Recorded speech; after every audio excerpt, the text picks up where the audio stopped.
Control is an interesting concept and offers some potentially tough questions for each of us. Do I really understand control? To what extent does your or my relationship with control stifle business growth?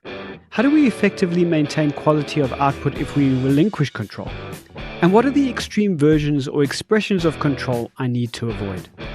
One's relationship with control is such an important consideration that Allon and his team at Raizcorp measure it along with 26 other characteristics as part of their entrepreneur selection criteria.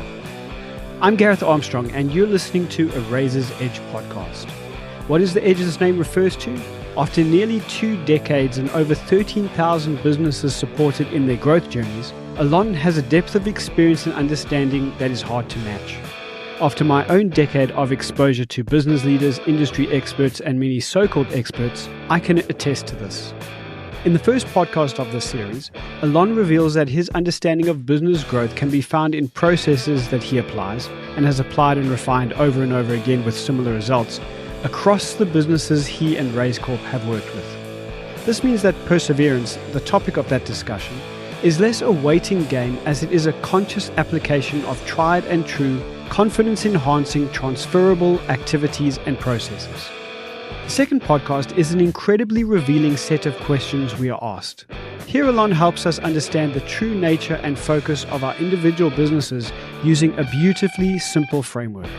He also challenges us on the value we are offering. This discussion, dubbed Flexibility, allows us the opportunity to both course correct and press down on the accelerator. The podcast you are listening to now builds upon the insights and position developed while enjoying these previous 2 episodes. Today we're talking our relationship with control. It's a 2-part conversation, starting with this. What's important is your frame of your world, and that's very often informed by how you grow up, the context in which you grow up. Where you grow up in an environment where you see people doing things and you watch their result. You hear people saying, I'm going after this target or this goal, and you witness that and you see it's role modeled for you. Then that frame is plausible that you could also have that. And so you tend to follow that belief system. If you are in an environment where your parents are blaming the world for their situation, your father got laid off at work and is blaming whatever, and then you also are role modeled in that certain way. Your role modeling is a very important impetus to where you are in terms of that spectrum of internal and external locus of control. And then as you move into the real world yourself, outside of your family of origin, then your experiences become the matrix of your belief system around that. So let me just give you another interesting example, and I'm loath to use religion as a platform here, but there is a saying that I see with entrepreneurs that say, well, God will provide. And then there's another set of people who are religious that says God will help those who help themselves. So even in a religious context, you've got 2 ends of the spectrum. One, I'm in God's hands, which is fatalistic, and it's an external locus of control, and God helps those who help themselves, has got an element of internal locus of control. I still have to do something, and it's part of the result. At Raizcorp, they've found that an important determinant of success is the extent to which an individual feels they are able to have a positive effect on the outcome of a given situation. This is so important to them that they test for and measure it. Each entrepreneur's locus of control is plotted on a continuum of 0 to 20, where 0 represents a full external locus of control and 20 represents full internal locus of control. Here's the but. Before you begin to think that scoring 20 out of 20 on Raizcorp's test for internal locus of control is what we should be striving for, listen to this. I've spoken about the fact that when we test people for it, we use a continuum of 0 to 20. And our initial belief system was that 20 was better than 19 was better than 18.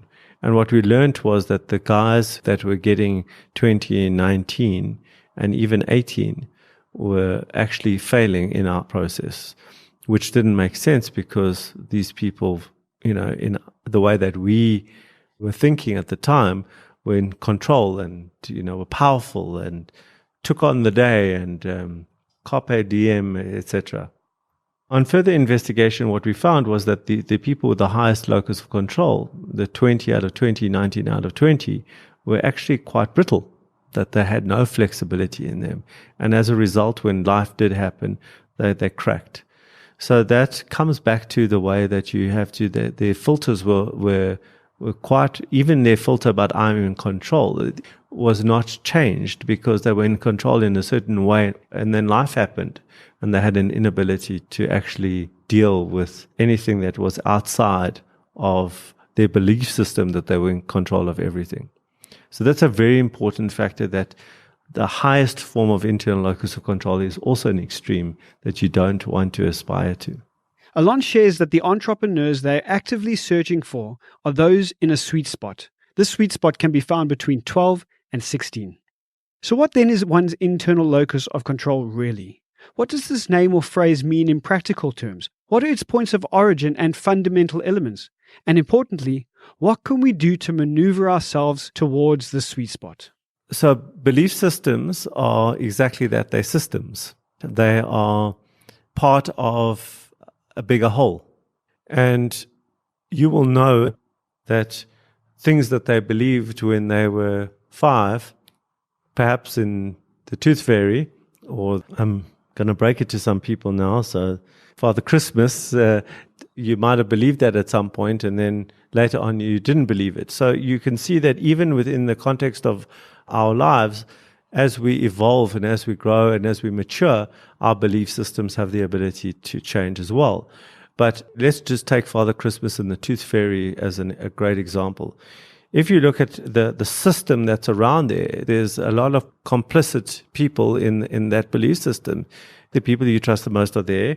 They tell you about this thing, and then there's evidence. You require evidence, which is an important thing. And then you take your tooth and you put it under the pillow, and in the morning it miraculously is now cash. Wow, and then everyone comes and says, what happened last night? And there's a whole story around it. And if you didn't believe, I mean, you'd be stupid because you got proof. The people you trust are telling you, and it's all there. And then you get a little older, and then that environment actually changes. So those people now stop telling you that, and then other people inform you that this isn't true, and you now have that moment where you realize the tooth fairy isn't actually real, and then you get over it, and now no one can make you believe in the tooth fairy. No matter if you go to bed one night and put your now, maybe in your 60s you lose a tooth and you put it under your pillow, and by some chance there's a 100 Rand note there in the morning, you still won't believe. Even with the evidence, you won't believe that it's true. So this happens in a far more subtle way all the time in all our belief systems that are out there, and we keep evolving. So the problem often is that you might have evidence of something, and yet there's the people that are close to you don't believe that. So you have a personal experience of something and they don't. And vice versa, they have evidence and you don't. And so sometimes there's this conflict between the evidence that you experience in your life and what other people believe. So coming back to our internal and external locus of control, let's assume you've got an external locus of control. You were in victimhood. Now you become awakened to the fact that that's a tooth fairy, and that doesn't work for you. It's provided some sort of evidence, but there are a whole bunch of other people who have been in similar situations that are successful and haven't used their previous negative experiences as an excuse. And in fact, the opposite, they've used it to fuel them. So now you're starting to become awakened to that. And now you can start to look for other evidence that is closer to an internal locus of control. Knowing that our day-to-day existence is largely governed by a series of responses resulting out of often subconscious bias and beliefs is an important opportunity to take back control. I love how this conversation is a call to examine not just our actions, but the beliefs, lenses, and programming that filter our individual realities. During the discussion, I also raised the point that if we all have supporting evidence, then we're all right. Allon's response was absolutely yes. This is what makes belief systems so powerful. Fortunately, as we've just heard, these belief systems are not fixed. Here's an example, and it's of Allon's own shift. I was going to take over my family business. And there was one particular sentence that took place where one person was talking to another person. It had absolutely nothing to do with me. But in that description of what was going on, I saw my whole life before me, and I didn't like what I saw. And that awoke me and allowed me for a different reality. And then a whole bunch of incidents happened. And because now I was awake, when these other incidents or these events happened, I followed them rather to take me on a different trajectory and went in a completely different direction. But if I wasn't open to that newness, open to a different reality, I wouldn't have gone there, because I would have actually negated any other interpretation of reality. So I was lucky that I heard that sentence and it jolted me into reality. What was the sentence? What's your father's name? Russell. This is Russell Armstrong's son, Gareth. That was the sentence. Let me just think about that for a moment. What that means to me, just for a second. Okay. Have you got what that is? That you're not your own. You're not your own. Yeah. Exactly. Yeah. You are not your own. You are not your own. Yeah, I'm not talking to you. This person has no identity. They are identified as a function of their father. Okay. That was it. That was the sentence. It was not a car crash. It was not a life-threatening disease. It was a simple sentence that woke me. After hearing that, any evidence that presented the trajectory of my future was now looked at in a scrutinized way. And any evidence that showed a different trajectory actually became part of my view. I could see it now, that there was another alternative, whereas until that moment, I was that closed to a different reality. And that's why consciousness is so powerful, because it just opens up the number of possibilities to you. In listening to this podcast, you're potentially having, like Allon did, your own moment. You're becoming more conscious. It's a wonderful and massively valuable opportunity. Before we move on, here's a final word on this to help you further identify where you are on the locus of control spectrum. To me, the way to identify yourself as external locus of control is around your language, is your blame language. And when we select for entrepreneurs here, and I can show you this on our software, we actually listen to their language and then identify if there's blame language, victimhood, etc. So people in external locus of control find it very difficult when they speak their narrative not to blame. So how's the business doing? The language would be that the market is tough out there. The language would be that I've tried knocking on their door and no one wants my product. Or my competitors are trying to squeeze me out. The big guys don't want me in the market. All victimhood. All about them, not about me. And that's where your clue comes, is that you keep talking about other people in your language. It's never about you. Internal locus of control is about you. I allowed my partner to steal from me. I haven't found a way to compete effectively. I haven't found a way to convince the market to buy my product. It's about I. Very different language to they. I think what's very important for any entrepreneur listening to this to understand is this is a journey of trying to find that sweet spot. And you would go to extremes to find that. So I have been through the journey of being too much in control, particularly in the beginning, and restricting my own growth. And that was in my previous business. I was constantly with a queue outside my office, sometimes 8 to 10 people long. And they would literally wait for the next person to move out like a doctor's rooms.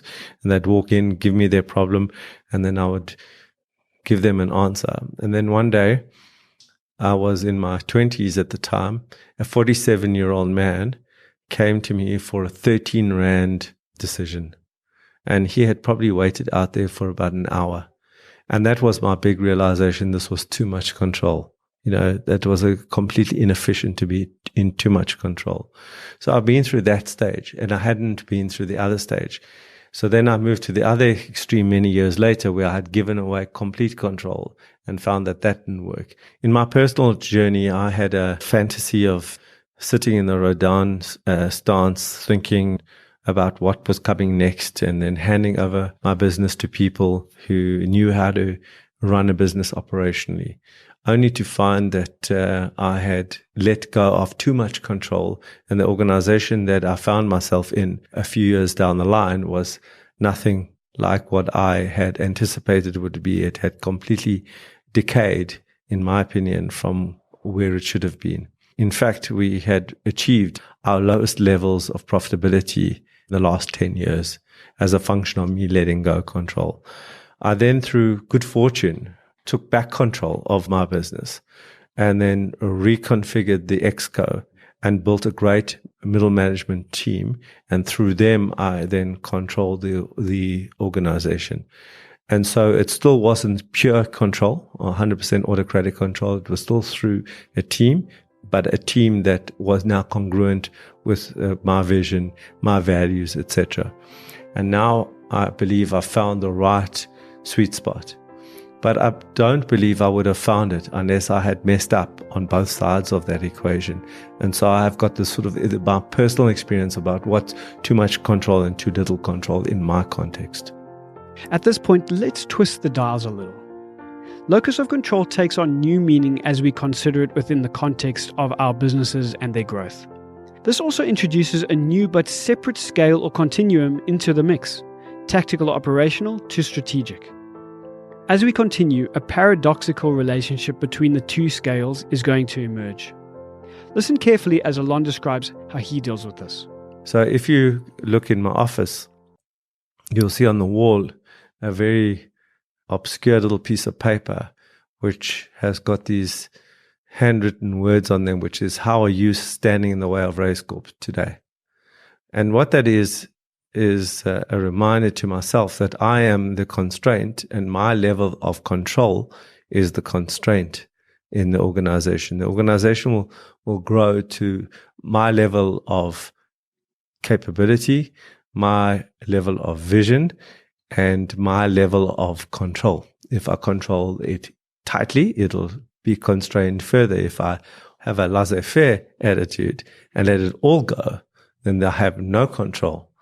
And the organization too will spiral out of control and therefore not grow to its potential. So you're always managing this balance as the business is growing between letting go of control but holding on to enough control. Many entrepreneurs then ask, how do I maintain quality if I don't maintain control? And it's a good question, and it comes back to that tightrope about how much control you have and when to let go of that control. But how you let go of that control gives you the answer. And the how you let go of that control is through process and documented process and written process. So moving from tactical operational to strategic, you have to let go of control, and you do that by scaffolding the business with process. And that process needs to be added slowly and deliberately as you let go of more and more control, and it becomes basically a proxy for your control because it contains your DNA, your thinking, that you hand over to somebody else, that this is done in this way. So your DNA and your way is then imbued in that process. Now, that doesn't mean that that process cannot evolve, and in fact, there might be somebody better to come up with a better process, a more efficient process. But at least when you start off, that you're handing over in a way that you want it done, which forces you to then think through the step-by-step requirements of that. Now in Raizcorp, we've got an obsession with process. We've got a concept called a unit, and a unit consists of a bob, and I'll come back to what a bob is. It includes a report. It includes training material and 2 assessments. So what happens is every single process, and the big joke is even making popcorn on Wednesday, which is Popcorn Wednesdays, has a bob and a whole unit attached to it, which is the bob stands for building our business. And it is a process written on how to make popcorn in Raizcorp, giving you the day, what time of day we actually make it, how to make it, how much to make. And then the new employees who would be responsible for this actually have to study it. We train them and they have to write a test. If they fail that test, they have to write a second test or assessment to see that they know the answers to that. I'm using something as obscure as popcorn, but it is everywhere in the organization to far more fundamental parts of the organization. As you can see from the beginning, when you are the employee number 1 in your organization, where you are the chief bottle washer and the person who does everything, you are in complete control of your environment. There's a very high internal locus of control. But as the organization grows, you have to let go of this control. And in fact, you have to move to a more external locus of control, but with a twist that there are processes that live below that actually become the scaffolding for that loss of control and allow the organization to evolve with your DNA and your thinking, but not you being there for every single decision. And in fact, we have a person who is in charge of all of this. She is the oracle, and all things come to her, and she stores this in a document management system. And we then iterate as new evolution in thinking happens. We evolve those processes in an iterative way. The question here is, how do you move from tactical operational to strategic? Okay, how do you do that? And the answer is through process, about laying down process as scaffolding for those people that you are delegating to. Before we conclude this conversation, here's another test to determine the extent of both your level of control and your ability to move from tactical operational to strategic in your business. How would we identify the concept of letting go of control within a business environment? And this is the language that you look out for. If you want to do something properly, you've got to do it yourself. Too much control. My clients only want to see me. Too much control. I'm worried that my staff steal my intellectual property. Too much control. I'm worried if my idea is out there that everyone will copy me. Too much control. And that's the kind of language that I look for when interviewing a potential entrepreneur, is to see how much of the business they will let go of. Instead of, if you want to do something properly, do it yourself, they would say, I need to put in the processes to allow other people to do it properly. My clients only want to see me. I can't wait to set up a sales team who my clients want to see instead of me. I'm worried that my staff are going to steal my IP. I have contractually made sure, as far as I can, that my staff will have potential repercussions, legal repercussions through my contracts with them if they try and steal my IP.